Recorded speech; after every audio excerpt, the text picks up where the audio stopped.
What's up guys, Storm Style review for our Micro Stakes hero. Hand number 1, we're in the small blind with pocket 9s and we face a UTG 3x open. The button decides to cold call. This is a standard overcall for us in this situation. I wouldn't really recommend squeezing, calling is fine here. We see the flop 3-way, very good flop for us. We want to be leading in this situation. We don't want to check and just hope that the PFR fires or hope that the button float bets. It's better to take control ourselves and lead in this scenario.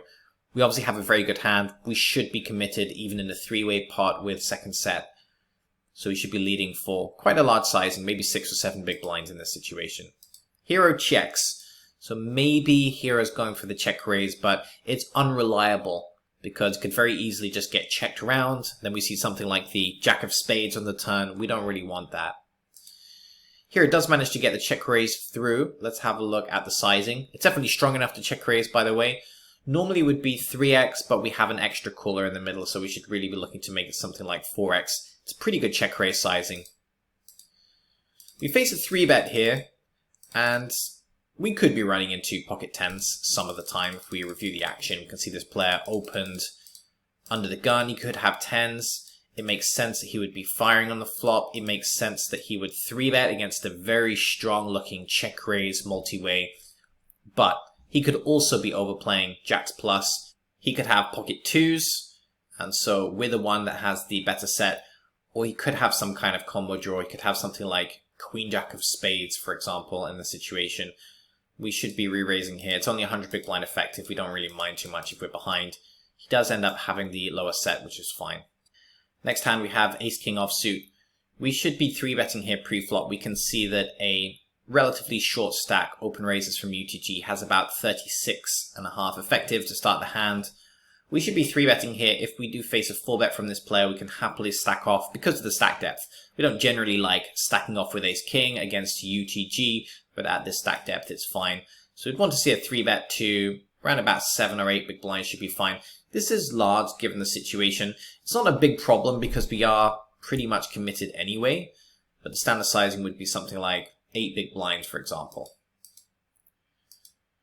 Button decides to cold call against a 3-bet. That's usually a relatively strong range. It does depend on the type of player we're dealing with. It's obviously going to be a stronger range if it's a reg, although a weaker player could potentially call wider than he's supposed to in the spot. But we want to assume at this stage that there's probably going to be things like decent broadways, things like pocket 8s plus, maybe some decent mid-high suited connectors like 9-10 or 10-jack suited. Pretty good flop for us, and at this SPR, so just to be clear, the SPR is around 4 here. Notice how there's 26.5 in the middle, and there's 100 left in villain stack. With an SPR of 4, this is basically the nuts. It doesn't matter if villain could have pocket 9s some of the time. Probably doesn't have 6s too much. He might not call that pre-flop. Ace-9 and Ace-6 is pretty hard for him to have those kind of combos as well. Whereas he could have things like Ace-Queen, Ace-Jack suited, Ace-King for the chop, etc. Could even have some flush draws. Maybe defend things like 7-8 of clubs pre, or it could be something like 10-Jack of clubs. So you can have some draws in this range as well. Either way, our best play is clear, which is to fire a continuation bet. Sizing's fine in this instance. Let's have a look at the SPR for the turn. So we have an SPR of just under 2. That's a relatively drawy turn card. It's not one that we really expect to connect too hard with villain, because if we think about his range, he probably doesn't have 10-8 too much, and almost definitely doesn't have 5-8. Even things like 9-7 and 6-7 are somewhat unlikely given the pre-flop action. So we're really not too worried about that card. The SPR is relatively low, so we could think about just overbet shipping all in and hope to get action from ace-queen and flush draws. That would be completely fine. And we can somewhat discount things like pocket 9s because villain didn't raise the flop given the opportunity. The other option is to bet a smaller amount and set up a reasonable SPR for the river. So what would that look like? It would be something like 22 plus shove river. If we bet larger than that, like Hero's doing here, we could sometimes end up with an awkward SPR for the river. Let's just see what we end up here with that SPR. So you can see 120 in the middle and 55 remaining. It's not too bad of an SPR, but it is less than 0.5. We definitely don't want it to be less than about 0.4 because things can get awkward in that case. So it's an okay SPR. I'd probably size down slightly on the turn and set up a slightly higher SPR for the river. So even if we didn't bet 22, we could bet something like 28 or 30 instead. and then shove the river. River's a 7, it's a good river for us. He probably doesn't have a 7. He could have ace queen at this stage. We should just shove for value, that's fine. Pocket aces, we open raise pre-flop, that's pretty standard. Big blind decides to just shove all in for 31 big blinds. We're obviously going to be calling. We have two options, in fact. We can either call or we can re-raise. I think it's okay just to be calling here and see if we get some action from the small blind. It's reasonable to think that it could increase our EV doing so, so I'd like to see this smooth call here.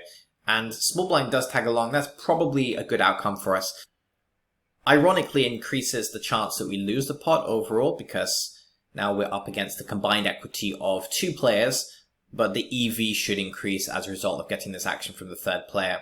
And we don't really like to play aces multi-way post-flop in general, but because the big blind's already all in, this is not really a multi-way pot. It's actually a heads-up pot with some extra dead money in the middle, which is being provided to us by the big blind. 6-5-4, we're not too worried about that. The SPR, in fact, let's just check what's happening with the stack size. You can see here pre-flop that here it doesn't have a full stack, so just something to be aware of, that we should really be toggling the auto rebuy feature to rebuy to 100 big blinds every time we dip below that. So you don't want to be doing that manually, it doesn't make sense, it's just extra buttons you have to click and worry about. The 6-5-4, it's not especially dangerous for us. When someone decides they're going to put in 30 big blinds pre-flop, they probably don't connect too hard with the 6-5-4. Aside from the occasional pocket 6s, 5s or 4s where they really shouldn't have invested that much pre-flop, it's probably more likely that villain's going to have something a little bit higher, so either some kind of Broadway or maybe some slightly higher pocket pair that didn't 3-bet pre-flop. So we're pretty happy with this. We want to get the chips in. Given the SPR is so low now, there's nothing else to do but just shove all in for remaining 53.5. That's what we do. Villain calls, and he has the flush draw and 2 overs in that case. Moving on, we have pocket queens on the button. We want to be ISO raising here when facing the cutoff open limp. Standard ISO raise sizing is 4 big blinds, although exploitatively we could go larger, so if we want to make it 5 or 6 big blinds here, depending on our opponent, that would be fine. Here it makes it 6. There's really nothing wrong with this, it's just a good exploitative adjustment in terms of pre-flop bet sizing. Now we do face the limp raise. We want to be a little bit careful here. It's worth keeping in mind that although limp raises can be hands other than pocket aces and kings, the limp raise line is actually heavily weighted towards aces and kings. So it does potentially make sense just to smooth call here pre-flop and see what the flop brings. We don't have to be in a huge rush to get all of our chips in pre-flop just because it's a recreational player and we have pocket queens. Let's see what Hero does. Hero does decide to re-raise. It's a pretty large 4-bet in this case. So standard 4-bet sizing, if we were going to re-raise, would be something like 25. I guess it does depend on what we know about villain. I don't want to say this is a terrible line or anything. It's probably still plus EV in all reality. I don't think it's way too wide to be stacking off in this spot. At the end of the day, it is a late position battle against a recreational, but I generally just flat here pre-flop and see what the flop brings. Villain now makes a min 5-bet. At this stage, I'm kind of worried, and I feel pretty fortunate if we do end up against something like Ace-King offsuit at this stage, or some kind of worse pocket pair. I don't think it's really that likely overall. And we run into Ace-Queen, so I'd say that's a very fortunate outcome for us. It's not typical that even a recreational player is going to be limp raising Ace-Queen suited, and then min 5 betting against a 4-bet. This is not typical play from recreational players. This line is definitely more synonymous with aces and kings than it is with Ace-Queen or even Ace-King in this spot. Ace-Jack, we open raise in the small blind, 3 big blinds, that's standard. Ace-Jack deuce, we just generally want to bet big on all 3 streets here. Let's see what Hero does. Hero checks, not quite the right spot to slow play. On the ace-high textures, we're not going to be encountering an especially high frequency of float bets. In fact, float bet frequencies are lower on ace-high textures than they are on other types of textures, so not a great spot to try and get a check raise through just because it's going to go check-check more frequently on these types of boards. So we're somewhat lucky if we do encounter a float bet here, because it happens less than half of the time. We do actually face a float bet, so let's just say we knew that our opponent was going to float bet, then check raising is actually very good in this spot. But assuming that we can't know that our opponent's definitely going to float bet, it's better for us to just try and extract the 3 streets of value ourselves. And that is tied to the board texture. It is because it's an ace-jack deuce. If it's something like a 10-9-8, for example, we are going to experience a higher frequency of float bets from the average unknown opponent, so it's partly a textural thing here. Anyway, given that we're in this situation, we should check raise to 10 big blinds and try and play for stacks. That's what here it does, 10 big blinds exactly. The 10's not a great turn card just because the Queen-King obviously gets there, but it's overall kind of unlikely that Villain has that, and he could actually have some worse two-pair combos now. Like 10-Jack or Ace-10, for example. Here it fires again. I might even think about sizing up here. Let's just see what the SPR is going to end up being like. So we're investing an extra 16.5 here, so it's going to be an extra 33 in the middle. There's 25 already in the middle. There's going to be 58, something like that. And we're going to have 74.5 behind. So we've set up this SPR that's going to be higher than 1. And assuming we catch a good river, we actually want to get all of the chips in on the river. So we would ideally like to set up an SPR that's going to be 1 or less than 1. So let's just rerun the calculation on the turn and see if we can pick a better bet sizing. So the way that we can do this is we just have a look at the difference between what's in the pot and what's in the effective stacks. There's about 25 in the pot and there's about 90 in the effective stacks. There's about 65 difference. Now if we divide that by 3 and bet that sizing, it's going to set up a pot size bet or an SPR of 1 for the next street. So 65 divided by 3 is going to be somewhere around 22. So if we bet 22 there, we're going to set up roughly a pot size bet or an SPR of 1 for the next street. So I'd definitely like to see something slightly larger than 16.5. Even if we only bet slightly larger and we have a very small overbet left for the river, that's still better than the SPR we actually set up with the sizing. Of course, none of that actually matters because Villain jams, and I don't think we should really be following a hand this strong. Let's just review the action and see if we can learn anything about Villain. We don't really learn too much. I mean, his play is pretty standard even for a reg, so we don't know he's definitely a recreational or anything. So from that point of view, it's a little bit worrying that he might be weighted towards Queen-King, but I don't really think we're supposed to be folding here, given that he could be jamming stuff like Jack-10, Ace-10, maybe even some combo draws as well from time to time.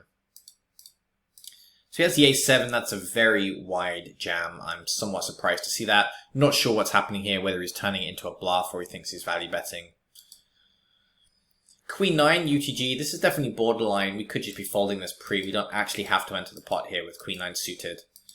We do open raise, however. We get a cold call from the cutoff who doesn't appear to have a full stack, so might be fishy. And the small blind decides to tag along as well. Pretty good board for us, Queen-9-7, so we have 2 pair. We definitely want to fire a continuation bet here 3-way.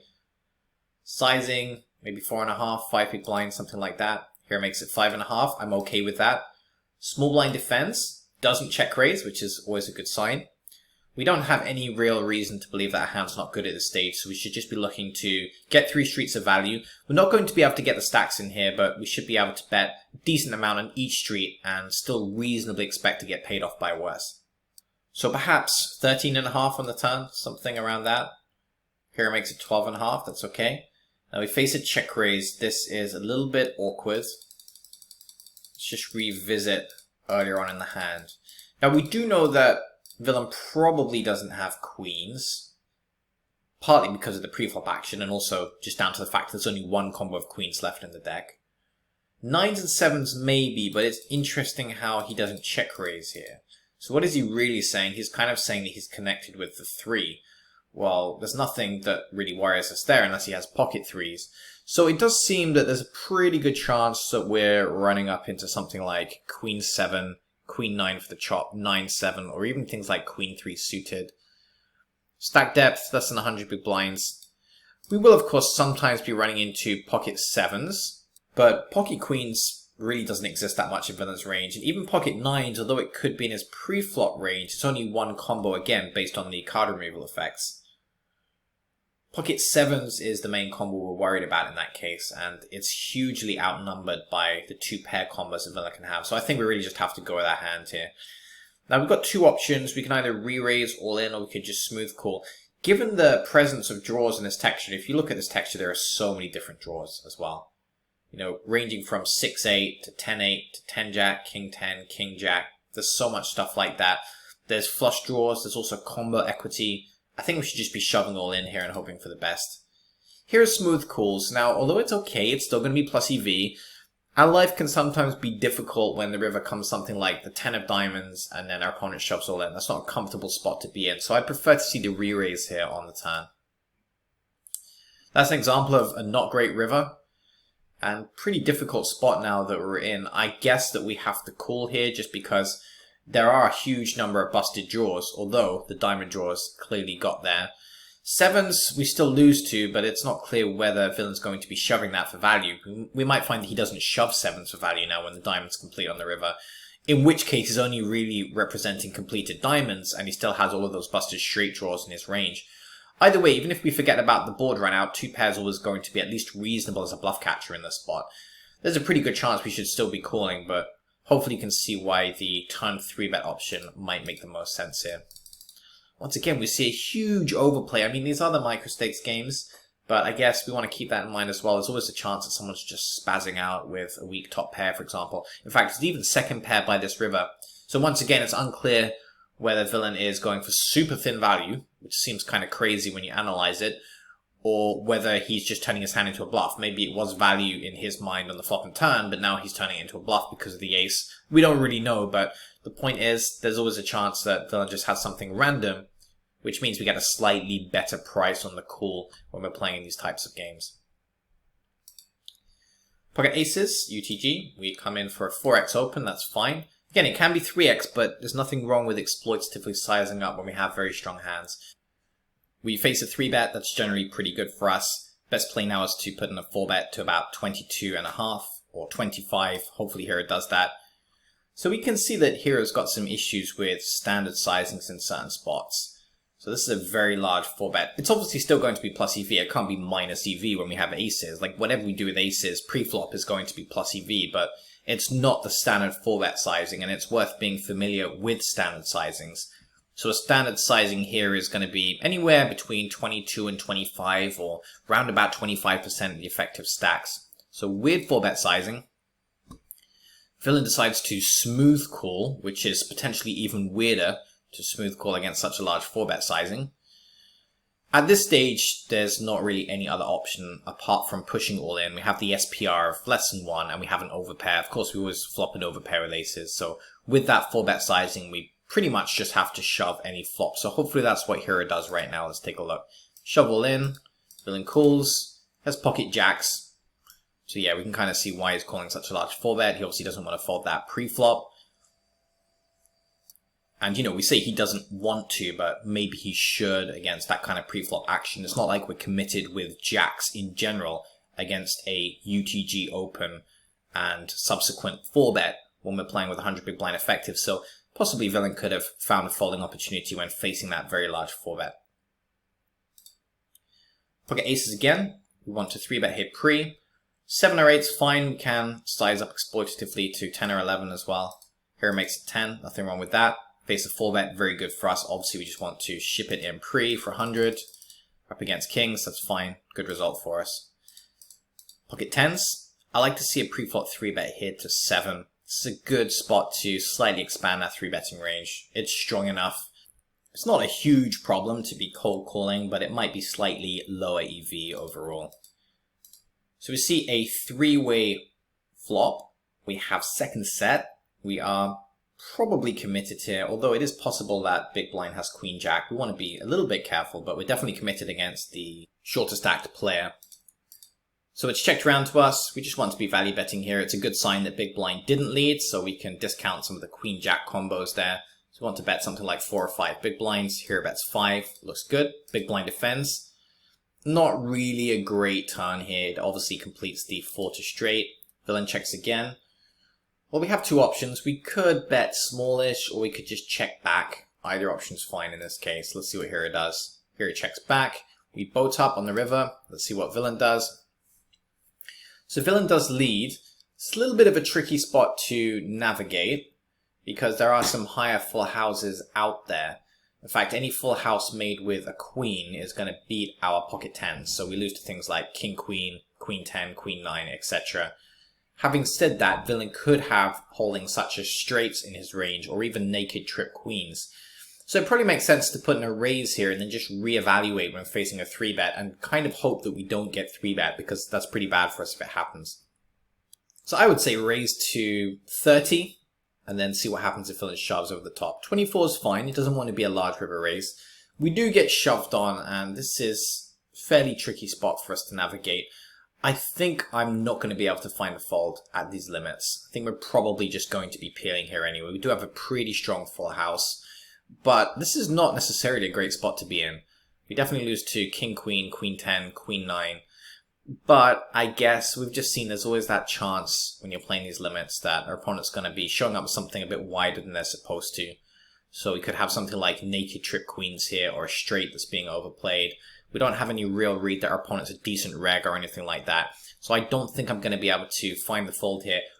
Having said that, it's not good that we get 3-bet here. We're actually going to be behind a decent amount at the time, but we can make a side call here. That's what we do, and we see that we run into the ace-jack, so hopefully looking at this we can see or understand that villain is actually 3-betting way too wide on this river. I mean, we really represent a full house a lot of the time with our raise in the river. So for him to re-raise with something like ace-jack, I guess what might be happening is, in the fish's mind, he has the ace, so he's hoping that we're raising a naked jack-x, and then he's going to 3-bet over the top with his ace-jack, and we're just going to peel with our naked jack.